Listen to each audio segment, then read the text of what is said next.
And good afternoon, everyone. It is Tilson Live. Welcome. We are so grateful that you're here. I am one of your hosts, Eric Allard, Senior Vice President of Tilson Homes and part of the fourth generation of the Tilson family, joined, as I am each and every week, by the wonderful, the marvelous Mrs. Dawn Dantzler, our Vice President of Marketing and Customer Experience. Good afternoon, Dawn. Hey, Eric. How's it going? It's going swimmingly. We have gorgeous weather. We have a little bit of dry weather, so we're able to get some work done. Yep. So this is a good thing. We're getting roads put in, we're getting septics put in, we're getting foundations put in, framing is happening. We're hopefully getting some final grades done. So yeah, we're I'm not going to say we've made it out of winter. I'm not going to say that because we made it out of winter too. It seems that, winter. We made it winter too. There will be one more freeze for sure. Sometime between now and Easter, because there just is. Mm-hmm. That's just how it goes here. But we're certainly on the downhill slide of rowdy weather. So we want you folks to tell us where you're watching from, where you're building, what you're building, what part of the process that you're in. Are you just getting started and thinking about building a home on your land? Did you sell your house for like $100,000 more than you thought you could, and now you need someplace to go? Tell us what you got going on, where you're watching from, again, where you're building, and we'd love to hear all about you. Dawn, what in the world, or what do we talk about with these good folks today? We are going to talk about the 7 most important topics to discuss when you're picking a custom builder. So okay, what should you talk about to be able to kind of make sure you're comparing apples to apples, and what questions should you be asking? Yes, there is some information you want to be armed with, particularly today, given all of these supply chain struggles, labor struggles. There are some things that you need to know, you need to be armed with, and you need to ask. And by and large, I think home builders are going to be pretty honest with you. Hopefully, these days. yeah. So, we are going to give you guys a lot of information today. It is a slide intensive kind of day, so you'll have some things to see, notes to take. Looking forward to that. But again, tell us where you're watching from. Tell us where you're building. We love getting with you guys each and every week to talk about all things home building, all things financing of a custom home, all things design related, supply chain related, labor related, pricing high level related. Yeah. We can help you that. The good news is we have design consultants across the state that can get very much into the nitty gritty details of the pricing for you and use Tilson's patented, well, it's not patented, patent pending. Yeah. Our upfront desktop registered pricing. Trademarked. Yeah. But anyway, yeah. So hop in, tell us where you're watching from. We are live on Facebook. We're live on YouTube. We want to hear from you guys. We want you to ask your questions. We also know that you probably have a lot of questions related to timeframes. We're cool with that. We are going to talk about that some during the presentation, of course, but we'll answer the questions as well as we can, relative to timeline related. So, Dawn, who we got watching this thing so far today? All right. We have got Tanya Thompson. The Thompsons from San Antonio, building in Spring Branch. Welcome. We've got Patty coming in from League City, building in Brenham soon, I hope. Okay. We got Peter, Mont Bellevue resident, love my Tilson home, have land in Nacogdoches, Texas, and want to know how to get started with clearing, septic, etc.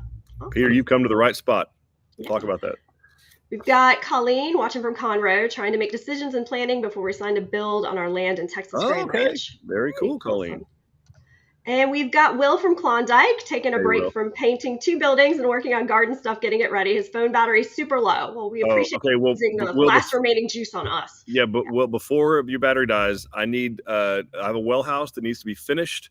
It lacks the Hardie, and it lacks the cornice and the shingles. So the hard part's done. So if you would just, ease on down, that'd be really great. Between your other projects, of course. That'd be perfect. All right. We've got Chris in Fort Worth, we're building in Wimberley in the hills above Possum Kingdom. Beautiful area. I love that area. Welcome, Chris.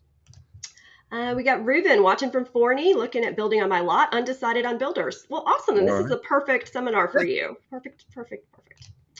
All right. We've got Robert getting post-tension cables installed today on a LaSalle and Avant. Awesome. Yeah. We have Creatia checking in for the vaults, building Apollodoro E in Robertson County, meeting with our builder on Monday. Super excited. Right. Oh, that is exciting. I know it's been a long time coming, this vault. So. Oh, and Theo's here too.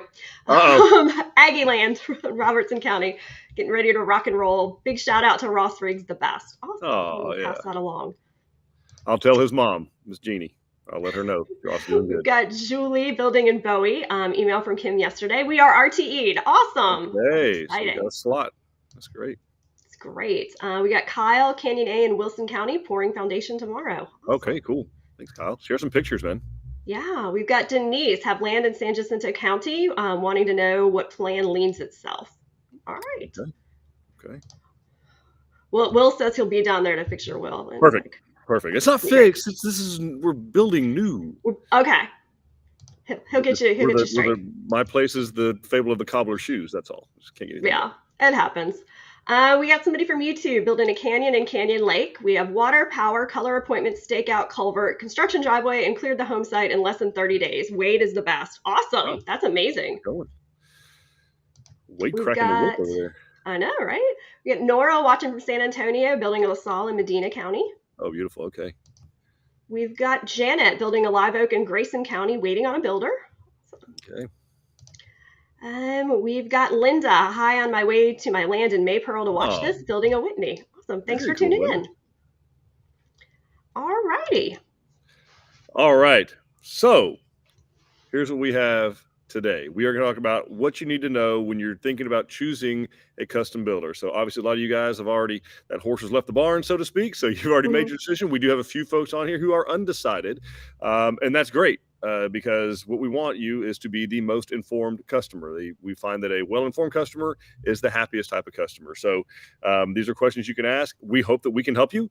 We fully understand that we don't build for everybody. Okay. We're not fooling ourselves. There's like 30,000 houses built a year in Texas, and we don't build that many of them. Maybe more than that. I don't know the real number these days. Who knows? But okay, so what we're working on now. Let's go ahead and put Rhiannon Wyckoff up there. I know she's been waiting on that. Yeah, it's. I saw her pop up. All right. Yep. So yeah, we got a mix up here, Miss Wyckoff. Very sorry about that. Realize you've been waiting a long time to get those beams stained, so we had to mix up on our part. We own that. Very sorry about that. We had a couple of houses get crossways, one that didn't want anything stained at all and yours that did. And so we're very sorry for that. So anyway, yeah, Christy Reyes, our customer care manager who was on a couple weeks ago, she's fully aware of it. And as soon as we have that availability, have the stain ready to go and someone available to go do that, we will get it done. So appreciate you watching. Ask any questions you can, and we'll be glad to help you out. All right. Thanks. And then we also had Teresa sneak in. Good afternoon. HVAC going in this week for my build. Awesome. Good. Just in time. It's going to be 80 this weekend here in Texas. So. All righty. 36 this morning. It'll be 80 Saturday. Just hang around. Of course. Yeah, that's how it works. You bet. Okay, so we're going to go through these. And again, folks, ask questions in the chat as we're going through here. We'd be glad to help you guys out. We'll pause at certain intervals throughout. When Dawn decides that the questions have piled up to be more than we can handle, she'll stop me, and I'll probably hear her. I don't know, a little thing going on. I'll take the slides away. It'll be fine. Perfect. Yes. She'll put me in timeout. But we do want to get started for you folks because we know everybody's very busy, has lots of things to do. So some of the things about us, we are a family-owned and operated 90-year-old fourth-generation home building company, for those of you who don't know. We've built well over 40,000 homes throughout the state of Texas. We only build in Texas. We are headquartered in Texas. We only serve Texans, including adopted Texans that move in from other places. Once you cross that Red River or the Sabine, you're friends of ours. So come on over. And on average, about 10 families a week move into their new Tilson home. So that's kind of a little stat sheet for you guys, the weight and tape, if you will. Yeah. For those of you who've never met us, if this is your first time, this is why we're qualified to kind of talk about this. Yeah. Both of you who've never met us before. All right. So Dawn, what all are we going to cover today? And then we'll dive into it. So we're going to talk about the 7 things that we feel like are the best to kind of look at when you're talking to a builder and make sure that you're comparing. So we're going to talk about trust and integrity, the builder reputation and experience, pricing models, and also how they finance your home, home designs and flexibility, the quality of the construction and the materials used, and whether they can explain to you why they've chosen to use certain materials. Third-party inspections, who's making sure that those are happening, and also warranty and customer support, who's going to be taking care of you after you move into your home. All vitally important. And since you are clearly way more trustworthy than I, you are going to take it away with the trust and integrity. So tell us what we need to know. So the biggest thing, if you've never built on your lot before, and especially now, is that building a home on your own property versus building in a subdivision is a much longer, more involved process. So you're going to be whichever builder you pick, you are going to be with them for quite a long time. And there are going to be unexpected things that are going to come up. So just make sure when you're working with someone and you're talking to them, that you trust them and you feel comfortable that they're going to get the job done right. This is more of kind of a nebulous kind of sense. If you're sitting there and you're across from your salesperson and you're just like getting a bad feeling, don't walk, run. Like, just don't.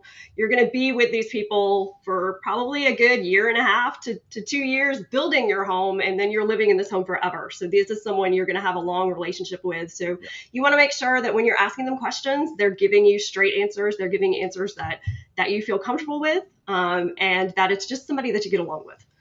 Yeah, and you kind of go to the very last line kind of resonates with me more than it used to a little bit, is getting the job done right. Getting the job done right these days doesn't mean it's going to happen the very first time. Right. Because usually all the stuff doesn't show up like it used to for the whatever trade is lined up to do their thing to get it done. So you're going to go out and see your home under construction, and they'll say, oh, the plumbing fixtures were installed today, for instance, and you'll get there and there's one or two missing, and you're like, what kind of idiot is this? The reality is it's on back order, or it hasn't shown up yet, or it wasn't on the truck, or there was some part missing. And but having the conversations up front about what are you guys doing right now to overcome those kind of things, or what are y'all doing when you experience that, and make sure you have that clear, open communication when that goes down. Reputation and experience. This is where you get a little bit more, hard data.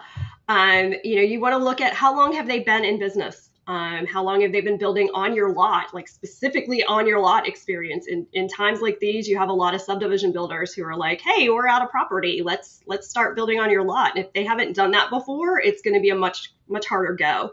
You also want to look at the amount of experience they have in your specific area, because regulations are very different and requirements are very different in the county and in the incorporated areas of the county versus the unincorporated ones. So you want to make sure that you're working with a builder who's been there before and has navigated all of those different requirements. You want to look at the quality of the homes built. Hopefully they're going to have some type of model that you can look at that they've built that you can tour through. And if not, try to get into some of the customer homes that are under construction with them. You want to make sure that you have seen what this builder has done before you commit to building with them. And you kind of want to know their reputation in the community and with subcontractors. And by that, I'm not saying like, don't run to Google, please. Don't run to Yelp and read those reviews, because they're not, anybody can leave a Google review and Google has no say. They do no moderating at all. So you could go in tomorrow on any business that you've never been to, give them 1 star and say terrible things, and that business can't really do anything about it. So talk to people, talk to customers, look for, most builders have a third party that does do surveys with their actual customers. Read those types of reviews, kind of stick away from the Google Yelp kind of land. Very much so. Yeah. So it's, I'm glad you clarified anybody can write anything. Anybody can write anything on the internet. Yeah. Russian bots. Who knows? You never know. Not these days. They're a little tied up, the Russian bots. Okay. So pricing methodology. Well, we're going to go ahead and tackle the most obvious one first, because this is what we get asked probably more than anything, because for whatever reason, we have been conditioned to ask, what's the price per square foot? And I don't know why that is. I don't know when that ever happened, but it is common. So we understand it. We deal with it every day. But what we want to warn you is this is a very misleading way. It gives the builder an opportunity to be very misleading about how the pricing really works. What kind of square footage are you talking about? Are we talking about living area? Are we talking about gross square footage, total slab area, including porches and garages, or total close-in, which is a framing term? And all 4 of those I just gave you are 4 completely different square footages that will, with the same price, if the price is fixed, those will yield 4 different prices per square foot, and they mean nothing. So we'll be very, very careful about that. Same reason you don't ask how much a car costs per pound. You don't ask how much a cheeseburger costs per ounce. It makes even less sense to ask how much a house costs per square foot, because it is infinitely more complicated than a cheeseburger or a car. So, A lot of things will play into that. We have a brief little exercise here. And again, keep dropping. I see we got some questions and comments. Keep putting them in there. We're going to answer those here in a little bit. But we're going to do a little mathematics here, Dawn Dancer. All right. Yep. So we're gonna keep it was Aggie math. We're gonna keep it real simple like. So first one we got here is a 10 foot by 10 foot square. So this is a very small house, very quaint, very conservative home, very price conscious customer. And so we have a how many square feet here? We have 100 square feet. All right, we all agree on that. 10 times 10 is 100. Which is the same in our 50 foot by 2 foot hallway / house. This is a very uncomfortable house, but it's a house nonetheless. It's their dream home. It's what they wanted, Dawn. Please don't judge them. I know. Okay. It's fine. Okay. So now what we want to look at next is our perimeter. How many lineal feet do we have around these buildings? So the very first example we have 10 plus 10 plus 10 plus 10, which is 40 lineal feet, 40 lineal feet. So 100 square feet, 40 lineal feet of perimeter, exterior wall, interior wall, that kind of stuff. Next example, we have 104 feet. So same 100 square feet, but 104. The principle being that, okay, so if we don't know anything else about these two homes, if we know nothing else, I don't know what type of floor coverings, ceiling heights, exterior veneer they're going to be using, plumbing fixtures, light fixtures, countertops, cabinets. I don't know any of that stuff. By the way, it all has an impact. Don't know what kind of roofing they're doing. If I don't know anything else, I already know that example on the bottom has almost 2.5 times more labor, material, waste in just the exterior and interior walls and perimeter around the foundation. So without knowing anything else, again, all of those other things will impact the price per square foot significantly. I already know that there's 2.5 times more. So don't get tricked going down the price per square foot trail. It doesn't mean squat. Now, this is just one more way to illustrate the example. So this is a 2,091 square foot home, living area. Okay, this is from a David Wiggins design. I pulled two that aren't part of our portfolio just to illustrate the point. Right. You got an angled garage. You got a beautiful. See, they don't even have a porch on this one. It's called a lanai. That's how you really charge. That's how you know it's really expensive. Yes, lanai. So we got a sitting area in the master. And anyway, a lot of stuff going on, a lot of angles, a lot of complicated design details. 2,091 square feet of living area. This house is 2,078 square feet of living area. Okay, so we're talking 13 square feet difference, like not even a closet difference in living area. Clearly, this is a manufactured home. Okay, so per square foot, this is a Clayton home design. Which one do you reckon is going to be less per square foot? A, B, 1, 2. So again, folks, the whole point here is just be very, very cautious. What you really want is a pricing methodology is more of the upfront desktop pricing. That's what you're after. So you got cost plus, which is a way a lot of homes are built. Particularly really high-end custom homes is the cost plus method. It's truly exactly what it says. Whatever y'all agree to a fixed margin that the builder is going to make, and then whatever it costs, he shares every invoice with you, and then he puts that agreed upon margin on top of it. Again, this is really designed for super, super high-end custom builds that most people don't even really have they have a budget, but it's more of a concept. It doesn't really matter what it costs. They just want it done the way they want it done. That's for them. Cost overruns is a different one. Now that's when a home is under construction and the builder has it in the contract where they can go back to the customer and say, hey, right here in paragraph A, subsection C, it said here that if lumber went up even during construction, we can go up on your price up to 20%. So we are exercising that part of the contract, and we are exercising the cost overrun clause. Pay us the money, or we quit proceeding. And then you got the Tilson way we do it, which is a true fixed price up front. Again, your price is guaranteed so long as you fulfill all the obligations on the start end of the process. Once your file is released to our estimating department, once you get your slot, that price is fixed. Doesn't matter what happens in the lumber market. By the way, it went up again today, record high, March 1st. We're paying more now than we were paying July of last year, which everybody said that'll never happen again. Well, it happened in less than a year. So here we are. That's those. Now, construction loans. Dawn, I know I said I'd cover these, but you do this one so much better. Walk All us right. through the So construction loan program. for clarity, Tilson doesn't do this, but we wanted to talk about it because it is the most common way to build a home on your land. So we wanted to make sure that everybody has an understanding of what a construction loan is, because if you've never done this, you've never come across it. So a construction loan is what's used when the builder needs the customer to actually secure the money to pay for building the home. So they need you to go to the bank and borrow money that will then be paid to the builder during the construction of your home to actually cover the cost of construction. So it's generally considered a short-term loan. It is going to be at a higher interest because of that. So you're looking at a 6 to 10% interest rate, just depending upon what the bank wants to do. It is going to require hard equity. So generally, they're going to want you to have 20% equity in the final cost of the home. So that's the home plus the land put together. You need to have 20% equity.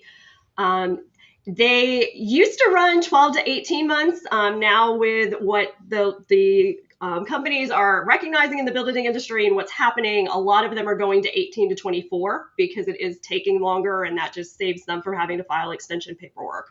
But it is, shorter. It's not like your 30-year mortgage. It's a separate loan.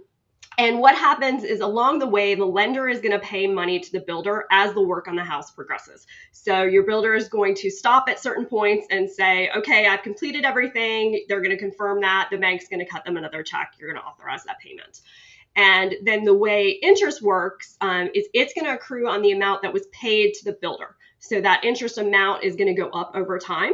And then just depending upon how your construction loan is structured, you're either going to make interest-only payments during construction, or you might have a loan where there's no payments required during construction, but they're just going to roll all that final interest into your final mortgage. So basically, as your home is being built, the amount that you owe on that loan is going up and up and up and up and up. And what your final mortgage is kind of this mystery number because they don't know how long that money is going to be out there.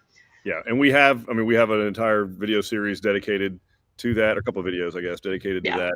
If you got more questions on that, we can certainly walk through it. The way we do it is we do not require our customers to get a construction loan. You just simply qualify for the permanent mortgage up front. So we give a set of plans to an appraiser, really to your lender.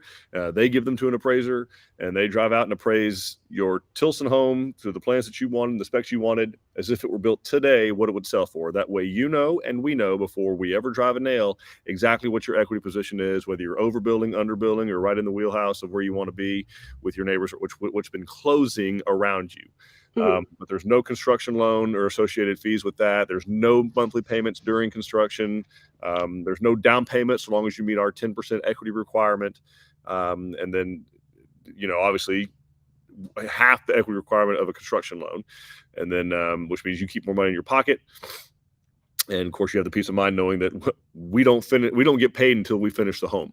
We're not going to get funded by that lender until we've reached substantial completion, and then we go to closing, or you go to closing, and we get funded then. So, and your payments don't begin until after you close on the permanent loan when the house is finished, instead of making payments or payments accruing while the home's under construction. So, home designs, we got a lot. I would caution you again, if this is for folks that are just starting the process, okay, be very leery about going to just Google and typing in house plans. You are going to get overwhelmed. There's good searches even on some of the best home plans websites, but the reality is there's not a lot to do with budget. And the reality is you want to sit down with your builder, whoever you're going to be choosing, and find out kind of what their wheelhouse is, particularly right now, what's available, what are some of the features that really can't be done right now or really difficult to do right now. So try to focus and use the plan library in the builder that the builder or two or three that you're considering. Find out if there's design costs or limitations to some changes. Some people charge just to make any design changes whatsoever. We, on the other hand, we have some custom options that work really, really well that are pre-designed, that are ready to go. They're also pre-priced. They're very economical. But then beyond that, we can go way more custom than those go. So just be sure that you ask those questions before you get real far down the road with whatever builder or builders that you're interviewing. You don't want to invest a whole lot of time, particularly right now, because it's going to take a really long time. You don't want to invest all this time up front only to find out that you don't see eye to eye on customization or personalization. So absolutely. Then what? What's next? All right. We want to stop for questions? We want to. Yeah, we can stop and do some questions. Well, okay. All right, we've got Kathy, who's experiencing discontinuation and back orders of building products. Learned yesterday that the cabinet color I chose last May is no longer available. I'm sure they have a similar color, but concerned because my other choices, countertops, floors, backsplashes, were in consideration of my cabinet color. The week before, the freestanding tub was put on back order. Really, Kathy. And she says she understands it's a nationwide problem and not a fault of yours, but not a fault of ours. It's maddening. It's maddening for us. It is. Hopefully, I mean, when you come in to pick out the new cabinet, they're going to pull out all of those other choices that you made so you can find something that will work just as well, or make any changes that you need to make in consideration of the cabinet if there is nothing similar. Yeah, in a lot of the situations, the paint isn't available, that kind of, or the stain isn't available. Like they can't get the chemicals to make it. And that's a struggle. Yeah, it definitely is. So we thank you for your patience. Like we know it's frustrating. But yeah, that's kind of what we're faced with right now. And I know, the freestanding tubs, they discontinued all of them. And so now we've got new options in, so they might be able to show you those. I know our team, it's a constant, our purchasing team is constantly like, this isn't available anymore. Here's this. Cause I think a couple of weeks ago it was shiplap. Yeah. We couldn't do that anymore. So we had to find a new type of shiplap that we could use. And, so they go as fast as they can to get everything kind of subbed out and find us something else. And then we have a question, is the board and batten materials Hardie board? Yes, it is. So yeah, we use the complete James Hardie system on our homes, which I'll get into in the next segment where we talk a little bit about construction. The only difference being that board and batten is a vertical application, and Hardie plank siding is a horizontal application, but it's the exact same product, made the same process, has the same warranties. Great question. Awesome. And then we've got Tracy from Henley. Framing should be completed this week. Awesome.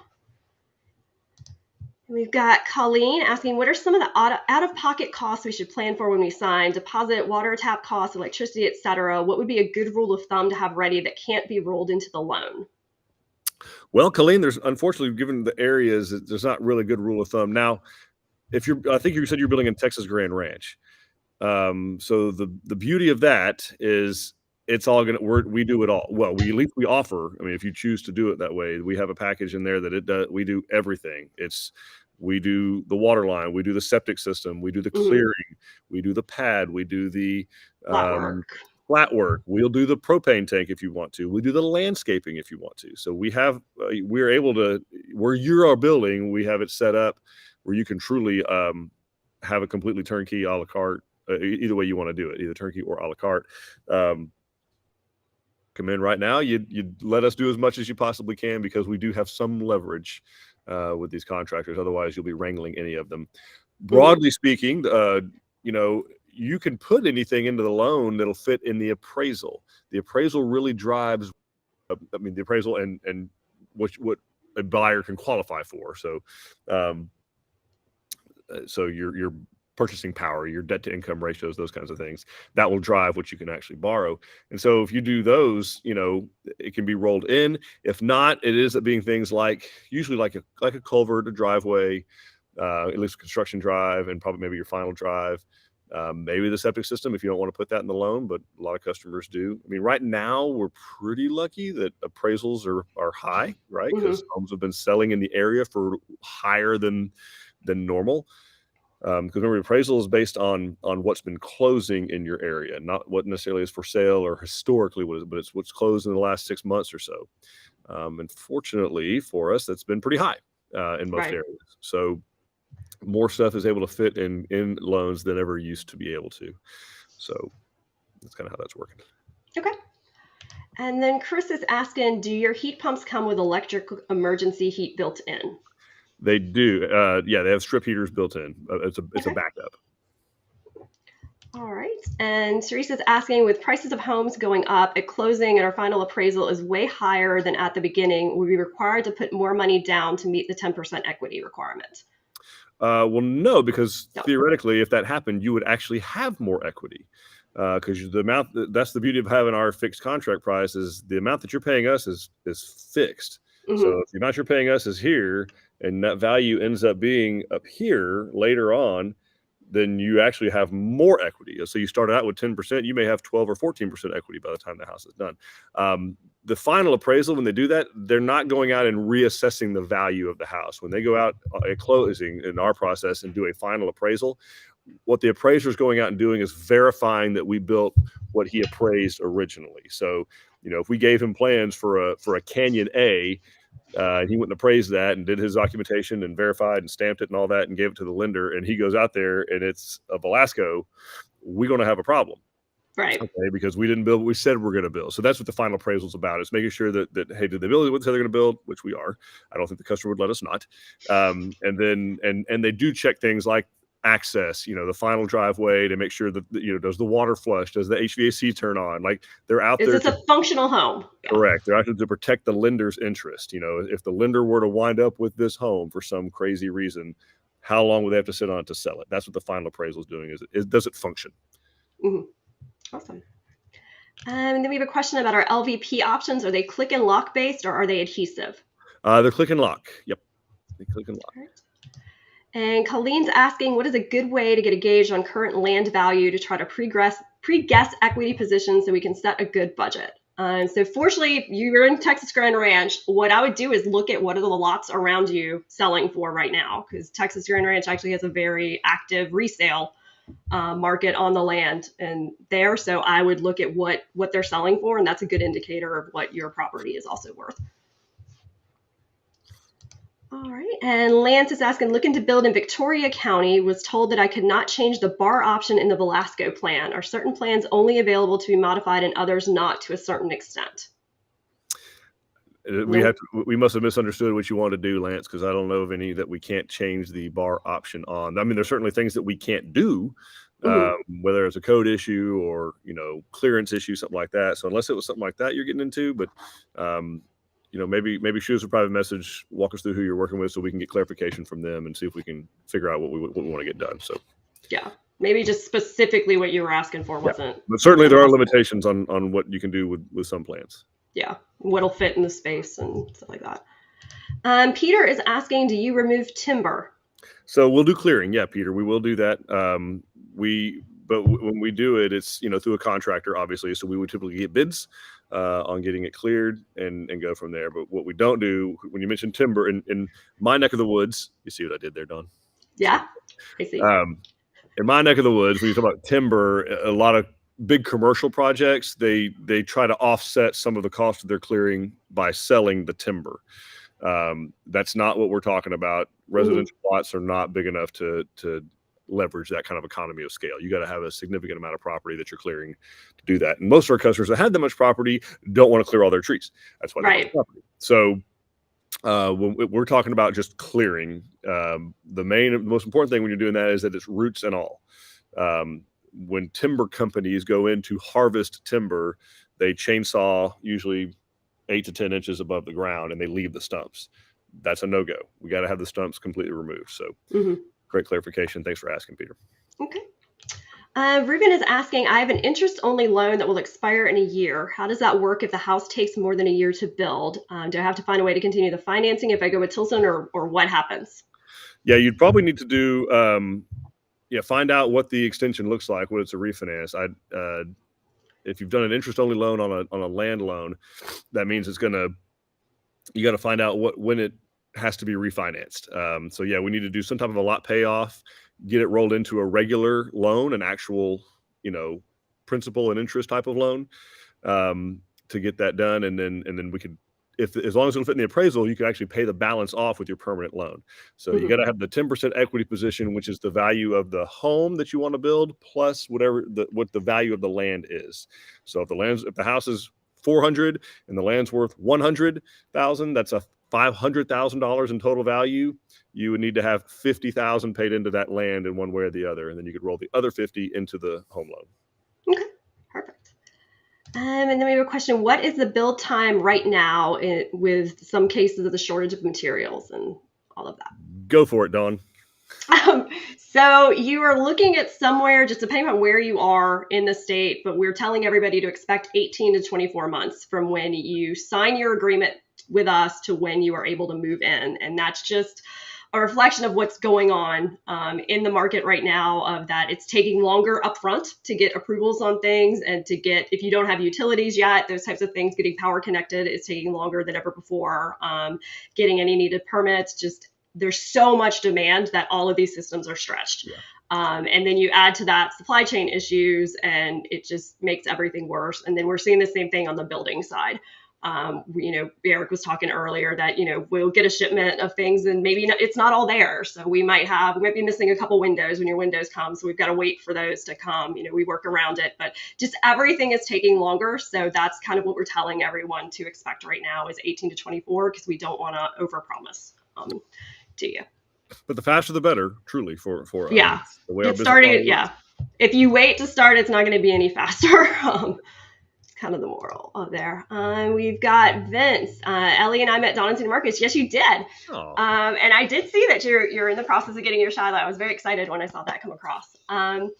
So can we please explain why Tilson needs to have both of us on the deed? It is my name, and Texas already sees us as 50-50. Yep.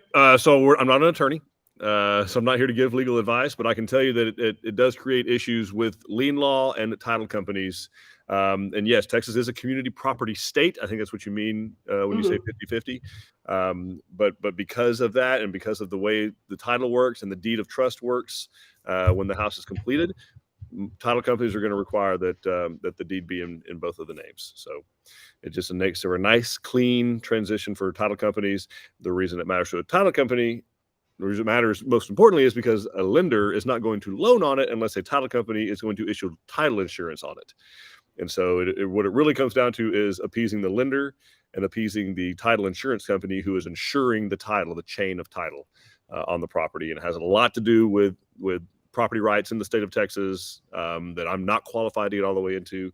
There are attorneys that can help you with that. Every title company has attorneys. Most of them are owned by attorneys, and they can walk you through why that is. But suffice it to say, this is all we do. It's exclusively build on your land in Texas.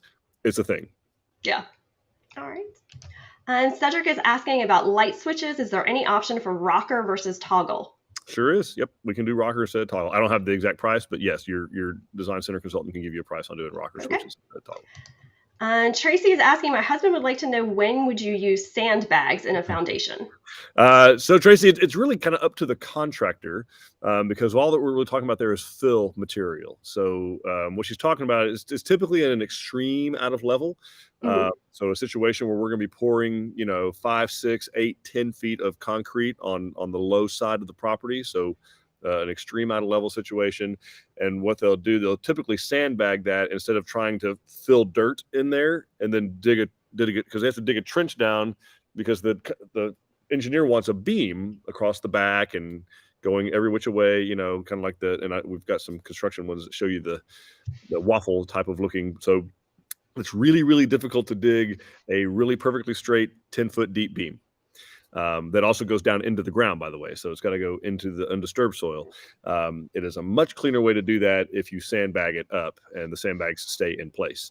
And all they're doing is holding the shape of the beam so that when the concrete is placed, that concrete is to the engineer specifications. So okay, makes sense. Patty is asking, which design center should I use? The one closest to my current home or the one closer to where I am building? So Patty, you should use the one that is most convenient for you. So any of our design centers can sell in any of the areas where we build. So that's not a limiting factor. They're all going to give you the same price. So what it really comes down to is what's going to be easiest for you when you're having all of your additional appointments, because whichever location you use to purchase is also where you're going to go to pick out all of your finishes and to do all your final plan approvals and things like that. So you want to pick the one that you're able to get to multiple times before your home starts. So it's really just up to you, or whoever you like better. Visit them both and decide which one you like better. And let's see. Wani says that it's not much money to go to the rocker switches. She did that upgrade herself, so she recommends that. Nora is asking if we have any idea when the Angelina will be finished in Waco. It's going to be a little while, Nora. We are really focusing on customers' homes under construction. We're throwing all of our resources to finish and build customers' homes, particularly from the framing stage on, of people that have trusted us with their money and that are putting up with these long lead times. It feels like the right thing to do. And I know that's a Right. struggle. I know a lot of people want to see that, Angelina. I know the team in Waco wants to see it done. I want Yes, to see it done. But the right thing to do right now is to focus on our customers' homes. absolutely. And then one last question, we'll go back into the presentation. Cedric is asking if stone and brick is provided in the front elevation, is it the same material all around? So for the most part, it's going to be whatever you see on the front, you will also see on the two sides as well. So it's going to be three sides. There are some that it will be all the way around. So it really just varies a little bit by plan itself. But at a minimum, it's going to be the front and the two sides of the home will be the same material that you see on the front. All right, let's go back in and talk about construction process and materials. I think you were taking this one, Dawn. All right, so just an overview. We're going to talk about foundations and what you should be seeing there, what materials the builders use, what they do for energy efficiency, and then licensing and third-party inspections, kind of in this section. So the way we do it, because I can't really speak to what other builders do. So this is where you really, when you're having a conversation with the builders, look not just at what they're doing, but can they explain to you why they're doing it, like what that's involved and why they chose that material and why they chose that process. So with Tilson for your foundations, all of our home prices include a geotechnical investigation. And this is simply because soil varies from place to place, particularly in Texas. We've got a gazillion types of soils, and it can even vary on the same piece of property. So we use a third-party engineer for every job, and they do an investigation on your soil itself. So they're actually going to come out and take soil samples, or if you're on rock, they're going to dig a pit and be like, yeah, this is rock, and call it a day. But we're actually looking at not just what's going on with the soil itself, but they also look at historical data. So they'll look back 400 years and look at original surveys and see, was there a pond where you want to be putting your home many years ago, and things like that. And we do that to make sure that we are designing a foundation that is specifically for your property, exactly where you want to put your home, and that we know is going to last for you for a long time. And that service is included in the price of our homes. What happens with that is that those engineers hand off their report to their counterparts, who then actually design your foundation. So like I was saying, every foundation that Tilson places is specific to your property, exactly where it is. We're taking the soil samples from exactly inside the footprint of the home. And it is based on the results of that investigation, and it just makes sure that your foundation is in tune with the soil. So there's going to be some variance in what the engineers are recommending and how deep the beams need to be. And then as Eric is running his little laser pointer across, we do post-tension cabling on your foundation. So you're going to see like this waffle makeup with all these cords in it. They're going to come back and tighten those down just to make sure that you have the most stable foundation. And going back to Ms. Resendez's question, if this were 8 or 10 or 12 feet off the ground, like an extreme in the hill country, then we're probably not. We're still going to have poly in a lot of places, but it's not going to be dirt that we're going to be sandbags. Again, if this is only 2 or 3 feet deep, if it's 10 or 12 feet deep, it gets to be almost physically impossible to get that, even with a mini excavator, to get that clean of a dig. So that's kind of. And you're always going to see those the vapor barrier there, that black plastic, and that's just keeping the moisture from coming up from the soil into your foundation, because we want to control all the moisture that's in there. Framing material. So code is going to allow number 3 lumber up to 24 inches on center. So that's how far apart your studs can be. When we build a home, we use number 2 because it's just a better grade of lumber. We feel like you deserve that. And then our framing is going to be 16 inches on center, so closer than what code allows for your studs, and then 19.2 on center for your joist and rafters. It just makes us more comfortable that you're going to have a sturdy home, and gives you more insulation and improves the energy efficiency of your home. Structural stability. No matter where you are building in the state of Texas, we wrap all of our homes in 7/16 inch OSB for that structural stability. It's only required in windstorm areas, but we do it everywhere. Most builders are only using OSB on the corners, or they're using, cut 1x4s into the corners for bracing. We just feel like that's not quite sturdy enough for our comfort level, so we use it all the way around. And we've really found it beneficial with all these farmhouse style homes that we're building that have a lot of the Hardie plank or the board and bat Hardie. It's a much smoother surface to mount that to, because you can technically mount that. You put felt paper behind it or some kind of Tyvek behind it or on top of the studs, and you can nail the Hardie directly to the studs. We've just seen, we don't like it to have a way to look. So this is a nice clean look, something solid for the Hardie to rest against. You don't have to wonder if you hit the stud or not. It's just a cleaner install. Yeah. And we then cover that OSB in Tyvek Housewrap. So that's going to protect you from any moisture coming into your house and keeping, air from coming in. So it's allowing vapor to escape, but this just gives you better energy efficiency and actually allows, if any moisture comes in, it's going to run out off the sides and come out the bottom and get away from your house. And then for piping, this became very important, especially last year with the freezes. Everybody understood why we use this. So we use PEX Water Piping. So it's a grade A cross-linked polyethylene water pipe, which is less susceptible to freezing than copper and CPVC. So it's still going to freeze. It will happen, but when it does, that pipe is actually able to expand instead of burst, which is very important. For you. It's more flexible than any other product, which means that we can bend it and do things to it and not have to use joints anytime we want to make a bend, because anytime you put a joint connecting two pipes, you've introduced the opportunity for failure, which is a leak in the future. So that's one of the things that we really like about this product. It's also good because if something happened and somebody stepped on it on the job site, it's less likely to break. Forgiving. Very, very, very forgiving, because the way you find out that happened is it's in somebody's wall and all of a sudden there's water coming out. And that's how we know that happened on the job site. So that's why we prefer this product. And then versus copper, it's not going to corrode, and it just stands up to hard water better because there's nothing for all those minerals to stick to. So it's a better product we've found for our customers. And then cabinetry. All of our cabinets come from Kentmore. They are raised panel solid wood front cabinets, American made.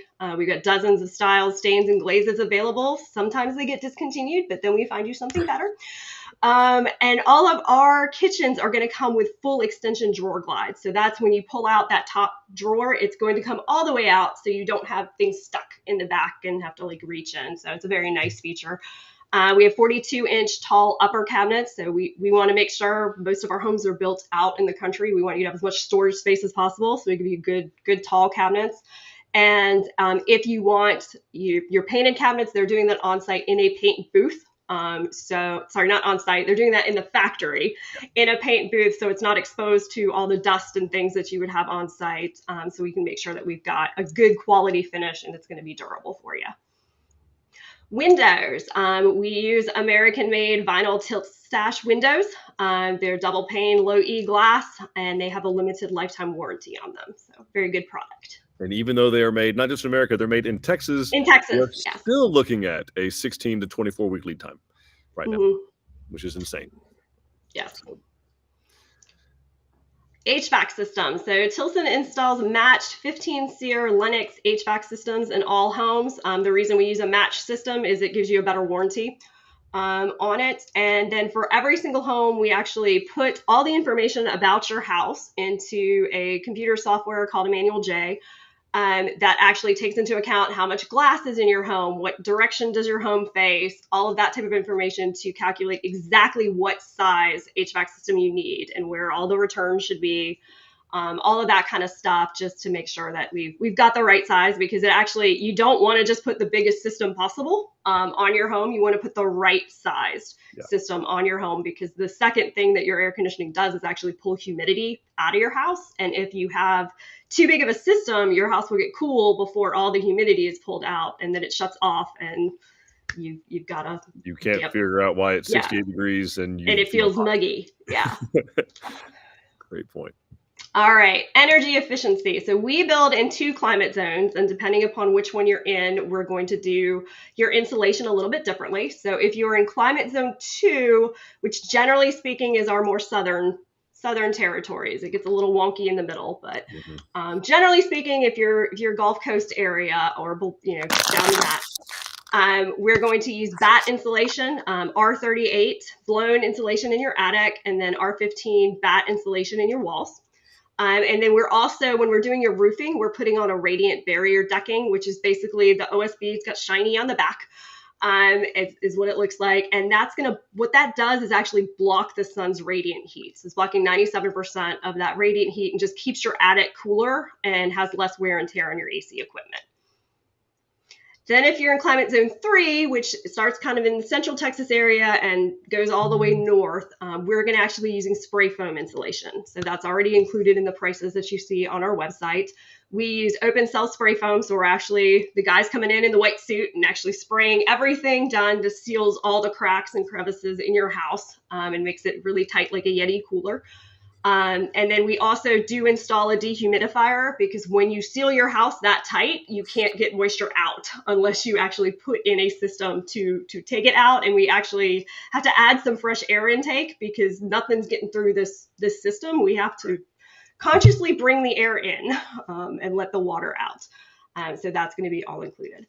Like we were asking about before, we do use the complete HardieZone siding system. So it's everything, your siding, your soffit, your fascia, and your frieze is Hardie, James Hardie product. And the reason we do that is it allows all of our customers to qualify for the full 30-year Hardie warranty, since we use everything, all of their products. And it's just a great product for insurance purposes. They're going to consider it masonry. The ACCs don't usually agree with that. So your architectural control committee is going to be like, it's not masonry, but your insurance company is going to agree that it is, because it's a cement product.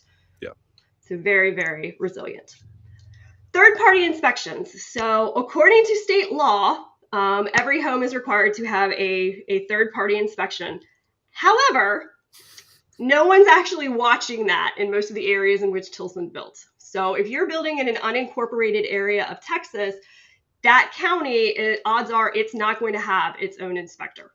So the only person making sure that third-party inspection is happening is your builder. So you need to talk to them about, are they doing it and are they following through? We do. At Tilson, we believe very strongly, since we warranty our own homes and do the follow-up, we are going to have them inspected at all of the major phases of the process. So an inspector's third party's coming out before your foundation is poured to make sure that engineered design is the one that we're following.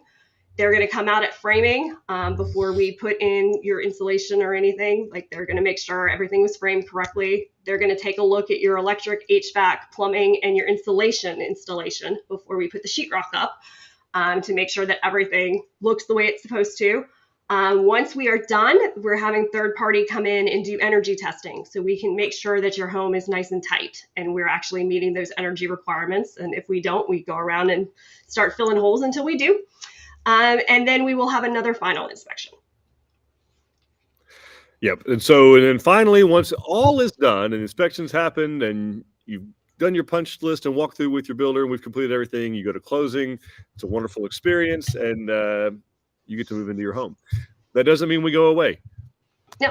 So Tilson has its own customer care division. So the state of Texas does require builders give warranties. It's a state law, it's statute. So 1-year workmanship, 2-year mechanical. So that's your HVAC, your electrical, and your plumbing, and then 10-year structural. Now this is just through the builder.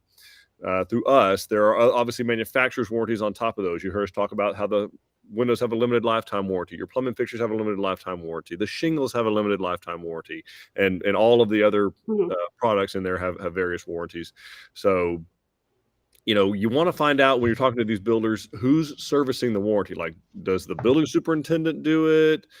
The person who actually built the house, the project manager? Is it a third party that they hand you this 800 number to and you call? And you may talk to somebody stateside, you may not. So just find out how that works. We do have our own in-house customer care division. So it's Christy Reyes, her team, and we have people throughout the state that, like, their whole job is to take your calls and then deploy our warranty techs out to your house to get the house fixed. So that's a big deal to us, that we take care of our customers again afterwards, mostly because a lot of them live in really, really rural areas and it's hard to find a handyman out there. So we supply our own. I know that's a lot of slides, and I know there are Yes. questions, and I didn't realize the bad deal that I gave you on covering the construction. Yeah, we should have split that up a little bit You differently. did awesome. You did awesome. Thank you. I got to take a nap. It was cool. All right, well, let's dive into questions. Joss is asking, if I don't like the pressure of the shower head after we closed, are you able to help out with that? The pressure is low. Welcome to the greener America, Joss. Yeah. Okay, so yeah, there is a limit on how many. I'm trying to figure out what the measurement is. Gallons per minute. It's gallons per minute that it's allowed to have. Mhm. Okay, from the manufacturer. Are there ways to adjust that? Oh yes. Am I at liberty to tell you those ways on Tilson Live? No, ma'am, I am not. There's probably a YouTube video or two out there. Obviously, anytime you tinker with any of the things, it's going to void the warranty on it. Obviously, we don't want you causing a leak in your home. Shower heads aren't really the place that it leaks most frequently, and typically, if it is leaking, you know it because you're standing in front of it. But there are ways. There's little water-saving discs inside there that really serve a very important purpose to the environment. But they are inside the shower head. Were someone to remove it, it might go a little faster, but we can't condone such behavior because environment. Correct. Because all right, we convert you signal with the best of them. Carry on. Got it. All right. So Wani is saying, I love working with Tilson as our builder. They are putting my metal roof on today and completely changing the Palacios Sea into a farmhouse style. It looks gorgeous so far. I removed all brick and stone, just did hardy plank, red house on a hill. I'm in love. I'm in love with Ty. So Tilson, yay. Awesome. Thanks for sharing that one. And actually, Wani, stay tuned to the very end. We actually have a picture of your house in the closing video. So. And let's see, we have Serena building the Abilene Sea in Thrall, Texas. So happy with the process. Danielle and Allie are awesome. Oh, great. I think those are the Thrall Bulldogs, I think. All right. And then we've got Denise looking for a plan that the family room has a view to the front of the house. Any suggestions?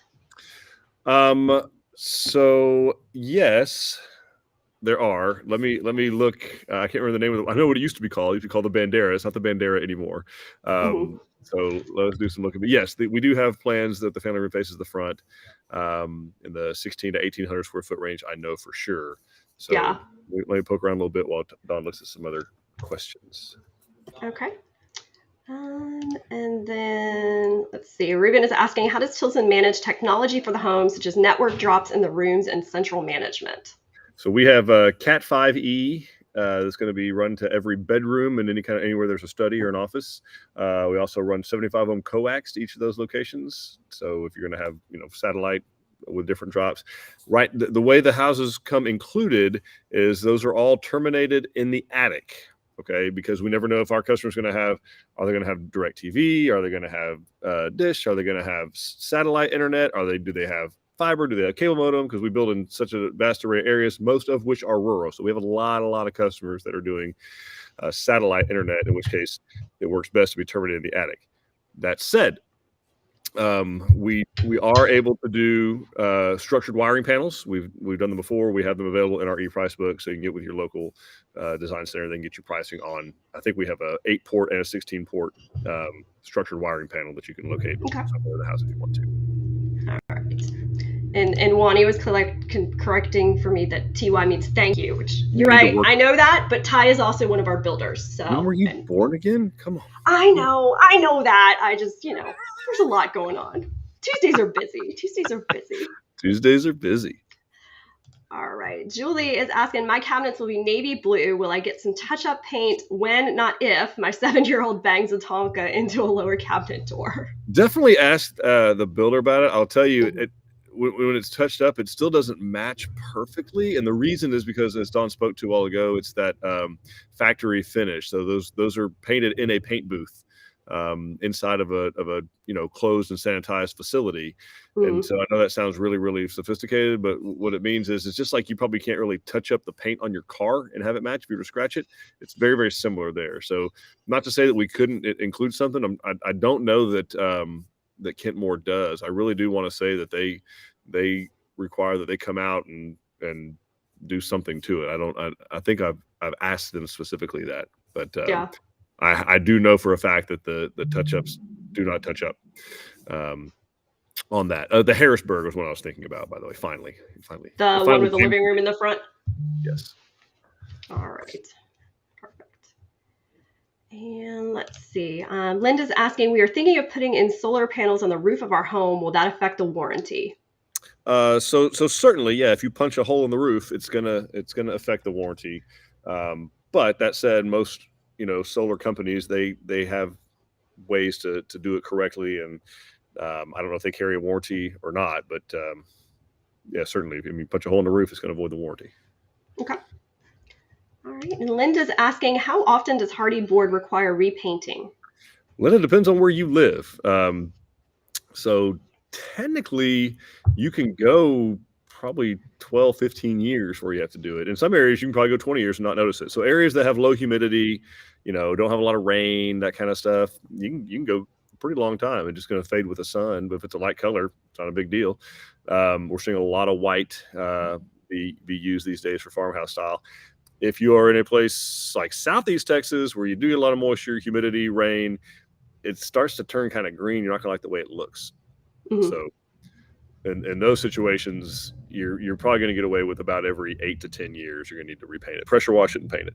Sometimes pressure washing is enough for people. Like pressure wash, it looks new again, and they're off to the races. Okay, perfect. Colleen is asking, at a high level, what are the steps in the process when starting with Tilson up to being approved to build? So you're going to have the design phase where you're pricing out and designing which house that you want, the changes that you want made to it. You agree to the price. We do the deposit. That goes to drafting. We draw the plans. While that's happening, you're making a loan application. While that's happening, you're probably coming back and doing your design center selections, your color selections. The plans come back. You sign off on your completed set of plans. We order the foundation design. We get building and septic permits while that's happening, ACC approval if that applies, loan approval if that applies, and then once we get all those things, we release you to estimating. You're off to construction. All right. That's pretty high level. That is. All right, Linda, how long does it typically take for the dirt pad to be installed after being released to the contractor? It depends on where you're building, Linda. So in some cases, it's within 2 weeks. In some cases, it's more like 45 to 60 days. It really depends on what area of Texas you're building in, how many contractors are available, what the demand is in those areas. So again, your design center consultant can help you dial that in a little bit better for where you're building. Okay. All right, we've got Rhonda. Hello from Fisher. So happy with our building supervisor, Greg. He's phenomenal. We are very happy with the progress on our beautiful driftwood. Awesome. Thank you for sharing that. Thanks, Rhonda. And then Linda, who was asking about painting, she's in Wise County, so she's probably you can go a little while. Yeah, you can go a ways in the greater Decatur area before you have to repaint. All right, and that is the last question I see. So if you guys have any burning questions, start typing. All right. That's last call for questions. Wonderful. So thank you, Dawn, for putting this thing together. Yeah, absolutely. I know you've had a extremely busy last couple of days, so thanks for doing this and for being there for our folks. Thank all of you for watching. I want to throw this last question up. I don't think we have a document. Yeah, Nora's asking if we have a high-level process documented somewhere where we can see the process. We are working on that. We go through some of the steps when we talk about in our different seminars, but it's hard to put it in a process because everybody wants it to be like 1, 2, 3, 4, 5, but really a lot of the steps are like this. So we're still kind of working out the best way to kind of explain that in writing that someone could understand without a consultant. So for now, the best way is to go and talk to one of our consultants, and they can kind of talk you through all the steps. And tell them where you're building it because it's very specific to that. Yeah, it's very specific to where you're building to. And then Rhonda is asking, has closing ever been held up due to editing on back-ordered things like doors, sinks, etc.? Okay, so, I mean, has it ever? Ever is a very broad word. Yes, but we're finding that stuff out, obviously more and more and sooner and sooner. It's going to be up to I think when we had Justin on, it's going to be up to the comfort level of Tilson. In other words, if we're comfortable sending our warranty team back in to finish the deal, then basically if Tilson is comfortable with you closing, you probably should be good to go. There are going to be some pretty significant things we're not going to be comfortable doing. But even as much as a freestanding tub I know Justin said, hey, if it's a freestanding tub that's missing and the customer's willing to close in the master, they have a shower in the master, they can still bathe and all that kind of good stuff. Hey, we'll do it. We have an affidavit that we draw up that guarantees we're going to come out and do that. Obviously, as long as you agree to it, we'll do that. So we are being more flexible on that than we used to be. We're asking our customers to be more flexible on that than they used to be, because again, we want you in the house. We know you want in the house. So we are finding that there's some things that we can do as long as we're comfortable with our team coming in after you and your family are living there. It's not going to be that disruptive. Then we're cool with that. There's some things that we just can't, like if it's flooring, we're probably not. Yeah, probably not gonna do that. We're gonna search high and low and search heaven and earth to find something that you can be satisfied with, and see if you'll let us put that in instead. But that's beyond that, we're probably not gonna come in and do all your floors after you're already living in the house. Right. Okay. All right, and then we have Leela. I love how you guys make the difference from other builders. We've been working with Wade in the San Marcos office. We've had all of our requests accommodated and questions answered. Great job, Tilson family. Oh, thank you for that. Cool. Appreciate Share that with that team. Thank you. We're definitely ending on that one. That's a good one. Yes, we are. We're done now. Bye, everyone. No, thank you guys all for watching. Again, obviously, we have a website, tilsonhomes.com, that has got tons of information that Donna and her team have put on there. We've got a YouTube channel that all of these go to whenever we're done. We have a Facebook page that you can interact with us there. We have Instagram. You can interact with us there. Obviously, we have 12 locations across the state. We love you to interact with us there. Come in and sit down with your design consultant, make the changes you want to make to the plans, get your pricing done, walk you through the different steps of the process. And we really just soon hope make you part of the Tilson family really, really soon. Thanks, guys. Bye, everybody.